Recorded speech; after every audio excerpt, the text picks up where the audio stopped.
Hello everyone, आप सब कैसे हैं। मैं उम्मीद करता हूं कि बहुत अच्छे होंगे और अपनी पढ़ाई को बहुत अच्छे से कर रहे होंगे। मैं आकाश कुमार बढ़ाना आईसीटी वर्चुअल क्लासरूम में आपका बहुत बहुत स्वागत करता हूं मेरे प्यारे बच्चों। जैसे आपको बताया मेरे प्यारे बच्चों, बेसिकली हमारा आपकी जो है मेरे प्यारे बच्चों 9th क्लास है। ज्योग्राफी हम लोग देख रहे हैं। लेसन नंबर 4 हमारा प्रारंभ हो चुका है आज। और लेसन नंबर 4 में हम लोग हमारा चैप्टर है जलवायु, यानी कि हमारा क्लाइमेटोलॉजी को हम लोग पढ़ने का प्रयास करेंगे कि बेसिकली आपका जलवायु क्या है। क्लियर है? तो हम पिछले अध्याय में आपका देख चुके हैं। देखिए, थोड़ा सा आप ध्यान रखिए, जो हमारे अपने आपका चैप्टर है उनको हम गौर करके देखें। सबसे पहले हम देख रहे हैं चैप्टर है जलवायु। और जलवायु में हम लोग खासकर जो है भारत की जो जलवायु है, भारत की जलवायु के बारे में पढ़ें के बारे में देखें। ठीक है, विचार करें। ठीक, और हम लोग कुछ कारकों की भी बात करेंगे। क्लियर है? यानी कि आप कह सकते हैं जलवायु को देख लिया। चलिए आगे बढ़ेंगे हम थोड़ा सा। कह रहे कि पिछले अध्याय में हम देख चुके हैं हमारे देश में स्थलाकृति और अपवाह तंत्र के बारे में पढ़ चुके हैं कि भाई कहाँ पर पर्वत है, कहाँ पर पठार है, कहाँ पर अपवाह तंत्र में कौन सी नदी कहाँ बहती, पढ़ चुके हैं। किसी क्षेत्र की प्राकृतिक पर्यावरण को समझने के लिए आवश्यक है कि 3 मूलभूत तत्वों को समझें, और इनमें से 2 तत्व ये हैं। इस अध्याय में आप तीसरे तत्व यानी कि हमारे देश की वायुमंडलीय अवस्था, वायुमंडल मतलब एयर प्रेशर, वायुमंडल, हवा का उठना डाउन होना, टेम्परेचर, हवा के कैसे आ रही है, टेम्परेचर का क्या प्रभाव पड़ रहा है, लो प्रेशर हाई प्रेशर कहाँ आपके बन रहे हैं, इन सबको देखें। दिसंबर में ऊनी वस्त्र क्यों पहनते हैं, और जो मई का महीना होता है, मई का महीना गर्म एवं असुविधाजनक क्यों लगता है, जून और जुलाई में वर्षा क्यों होती है, इन सभी प्रश्नों के उत्तर आप भारत की जलवायु का अध्ययन करेंगे और जान सकेंगे। क्लियर है? तो हम इनके विषय में पढ़ रहे हैं। थोड़ा सा एक स्थिति को आप समझकर चलिए, जो मुझे समझाना बहुत जरूरी है। देखिए, एक होता है ताप, हम इसको तापमान भी कहते हैं। एक होता है वायु दाब। तापमान हमें किससे मिलता है? जो सूर्य है, सूर्य से हमें ताप मिलता है। वायु दाब क्या होता है? एक निश्चित क्षेत्र में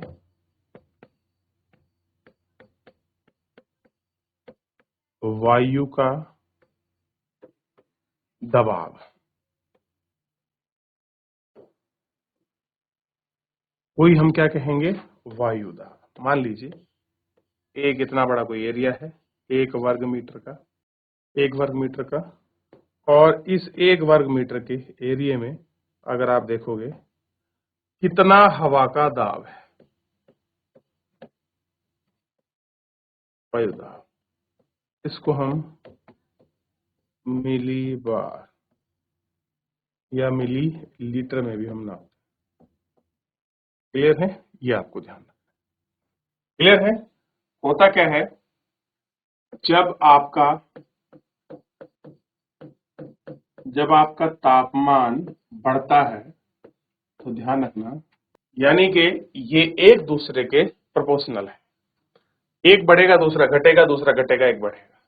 यानी कि जहां पर टेम्परेचर ज्यादा होगा, मान लीजिए किस स्थान पर तापमान पड़ रहा है, ताप है, तो वहां कैसा होगा? दाब आपका कम हो, दाबमान क्या होगा? कम। और जहां पर तापमान कम है वहां पर कैसा होगा? जो दाब है वो अधिक होगा। अब आप सर्दी के मौसम को देखिए या गर्मी के मौसम। गर्मी के मौसम में क्या होता है? जो टेम्परेचर है ज्यादा होता है, जो प्रेशर है वो आपका कम होता है। सर्दी के मौसम की अगर आप बात करोगे तो टेम्परेचर कम होता है और प्रेशर ज्यादा होता है। क्लियर है? ये आपको थोड़ा सा ध्यान रखना है। क्लियर है? ध्यान रहेगा इतना? तो एक बार देख लीजिए, एक बार पढ़ लीजिए, इन पर विचार कर लीजिए, क्लियर हो जाए।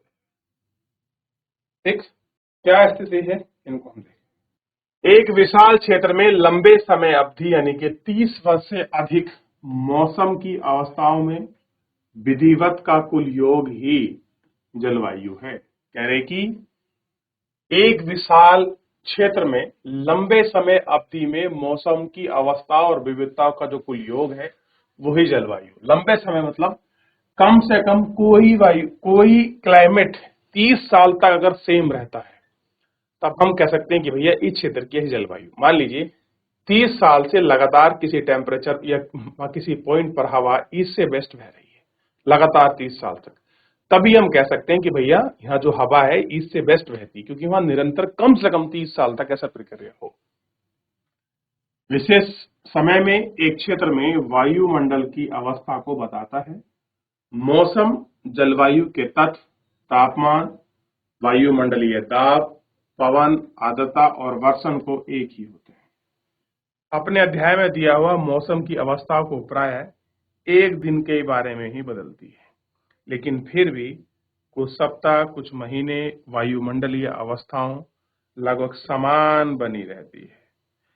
दिन के समय आपके दिन के समय गर्म और ठंडे, हवादार, शांत, आसमान बादलों से घिरा या साफ रहता है। अर्ध या शुष्क हो सकता है, जो अर्ध है या शुष्क हो सकता है। महीनों का औसत वायुमंडलीय अवस्था का आधार वर्ष में ग्रीष्म ऋतु या शीत ऋतु या वर्षाओं में ऋतु में विविधता में विभाजित किया गया। क्या ऋतु हैं, उन ऋतुओं में ही इनके अनुसार आपका विभाजित किया गया। क्या कुछ है, कैसे इनका विभाजन है, इन सबको हम लोग गौर करके देखेंगे और एक एक करके हम इन पर बात करेंगे कि किस प्रकार का ये विभाजन है। क्लियर है? ये थोड़ा सा देख लीजिए।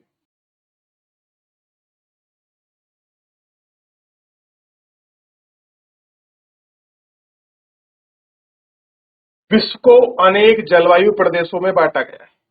क्या आप जानते हैं भारत की जलवायु कैसी होती है तथा क्यों है? इस संबंध में हम इस अध्याय में पढ़ेंगे। कैसी होती है?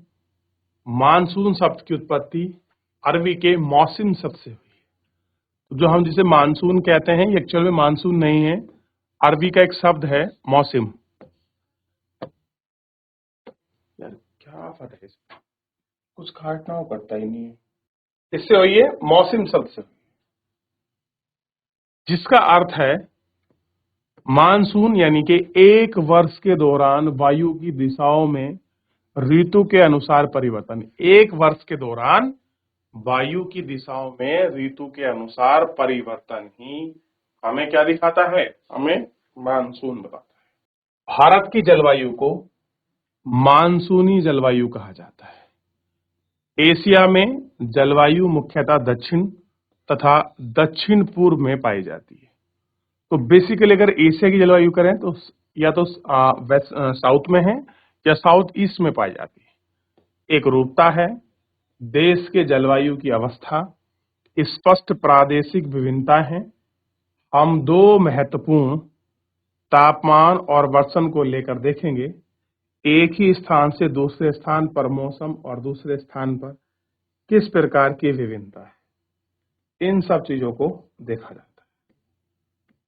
गर्मियों में राजस्थान मरुस्थल में कुछ भाग बनता है, लगभग 50 डिग्री सेंटीग्रेड तक पहुंच जाता है, जबकि जम्मू कश्मीर का पहलगांव में तापमान 20 डिग्री से लेकर सर्दी तक, रात में जम्मू कश्मीर के द्रास का तापमान 45 तक हो सकता है, जबकि थिरुवनंतपुरम का टेम्परेचर 22 डिग्री तक हो सकता है। तो तापमान अलग अलग रह सकता है। तो गर्मियों में कहां पहुंच जाता है मरुस्थल का स्थान? तो 50 से तक पहुंच रहे हैं, जबकि जम्मू कश्मीर में 20 है। क्लियर है? अच्छा, ये जो तापमान में जो आपको अंतर दिखाई दे रहा है, देखिए जो तापमान है, तापमान में जो अंतर मिल रहा है वो अंतर किसके कारण हो सकता है? अंतर या तो हो सकता है ऊंचाई के कारण हो सकता है, ठीक है, और समुद्र से दूरी के कारण भी हो सकता है। से जो दूरी है इसी कारण भी। अब देखिए, एक टाइम है मई का, मई के महीने में राजस्थान का टेम्परेचर बता रहे हैं 50 डिग्री, वहीं आपका जे एंड के का टेम्परेचर हो रहा है 20 डिग्री या मान लीजिए 20 या 10 डिग्री। ऐसा क्यों है? कारण है वहां पर हाइट, जो ऊंचाई है वो उसका कारण है। जितना हम लोग ऊपर चलते जाते हैं, क्लियर है, हमारा टेम्परेचर क्या होता है, ऊपर जाने पर घटता रहता है। कैसा है? तापमान जो है घटता है ऊपर जाने। इसकी वजह से क्या होती है, तापमान में जो गिरावट है वो आपको महसूस होती है। क्लियर है? तो तापमान में जो गिरावट है वो महसूस होती है। एक बार जितना पढ़ा है पूरा इसको देखिए, कोई रिवीजन, कोई कुछ पूछना है पूछ लीजिए, पहले एक बार देखिए, फिर हम इसमें आगे बढ़ेंगे। क्लियर है? ताकि आपको क्लियर हो जाए थोड़ा सा वेरिएशन जो आता है वो क्यों आता है।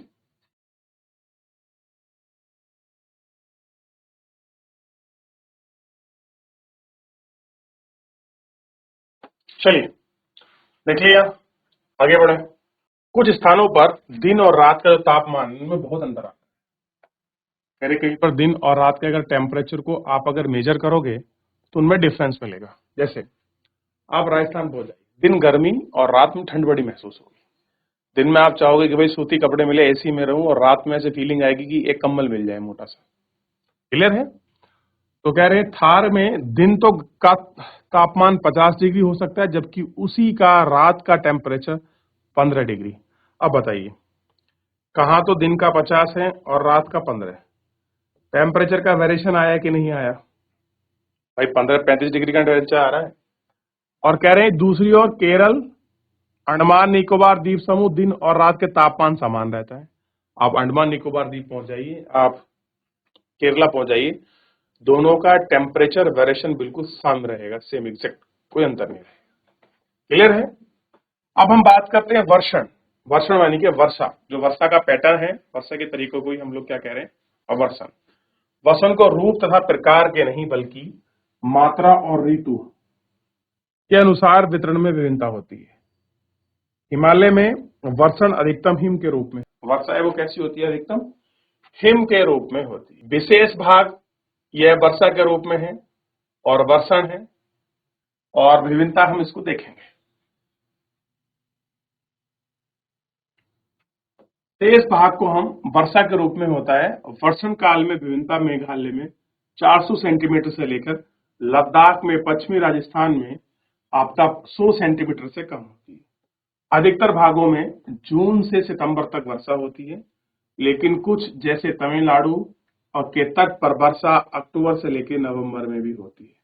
तो आम वर्षा कैसे है, जून से सितंबर तक का जो है पैकेज है, तो आम भाषा है, यानी कि जून से सितंबर। यानी कि अगर आप भारत में वर्षा मौसम की बात करोगे, क्लियर है, अगर आप भारत में हो और आप बात कर रहे हो वर्षा की, तो वर्षा का एक पैटर्न है, क्लियर है, जो हमारे यहाँ वर्षण है वो कब हो रही है, आम रूप में वो जून से शुरू होती है और जून से लेके सितंबर तक चलती है, सितंबर तक। लेकिन जो आपका तमिलनाडु है, वहां पर जो है अक्टूबर से आपका नवंबर के बीच में भी वर्षा होती है। क्या होता है बेसिकली, यहां पर आपका लौटता हुआ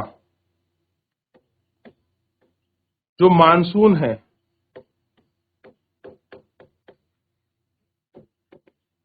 वर्षा करता है, लौटता हुआ मानसून वर्षा करता है। ये आपको जो लौटता हुआ मानसून है वो आपका वर्षा करता है।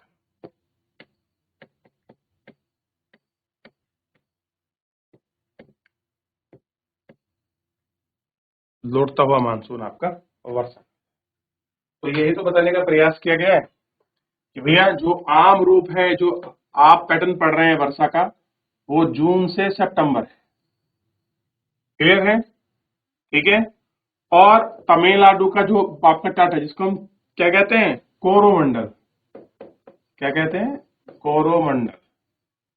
इस कोरोमंडल पर तट पर जो है तमिलनाडु में जो आपकी वर्षा है वो अक्टूबर और नवंबर में भी होती है। कारण क्या है, रिट्रीट मानसून। रिट्रीट मतलब जो आपका लौटता हुआ मानसून है वो बारिश करता है, कोरोमंडल तट पर आकर वो आपका टकराता है और टकराने की वजह से वहां पर वो वर्षा करता है। सामान्य रूप से तटीय क्षेत्रों में तापमान में अंतर कम होता है। देश के आंतरिक भागों में मौसमी या ऋतुनिष्ठ अंतर होता है। उत्तरी भाग मैदान में वर्षा की मात्रा समानता पूर्व से पश्चिम की ओर घटती है। ध्यान देना है, जो वर्षा है ध्यान रखना, पूर्व से पश्चिम की तरफ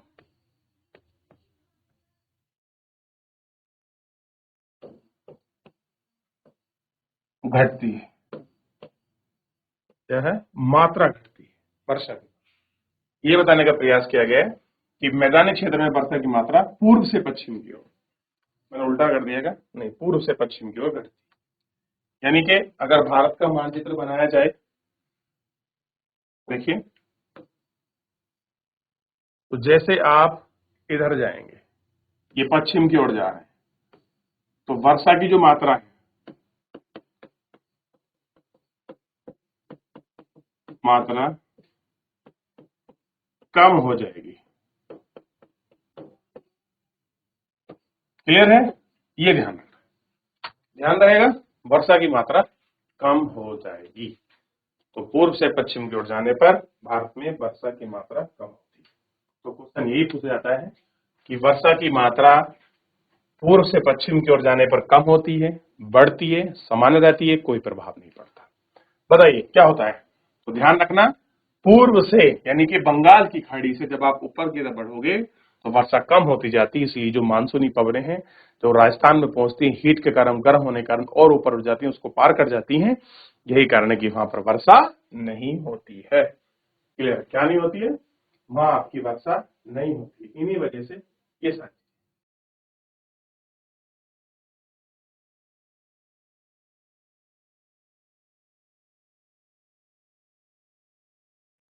क्लियर है, तो क्या होती है, ये वर्षा आपकी वहां पर प्रभावित करती है। ठीक है, और विभिन्न लोगों के जीवन में विविधता आती है जो कि भोजन, वस्त्र और घर को दिखाती है।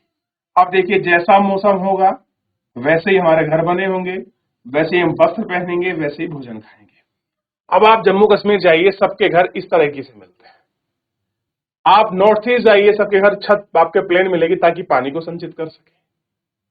अगर जम्मू कश्मीर वाला ऐसे घर बना देगा तो बर्फ जम जाए घर के ऊपर और ज्यादा लोड पड़ेगा। क्लियर है, और जो आपके नॉर्थ ईस्ट के अगर ऐसे बना देंगे तो पानी को वो आपका स्टोर ही नहीं कर पाएंगे।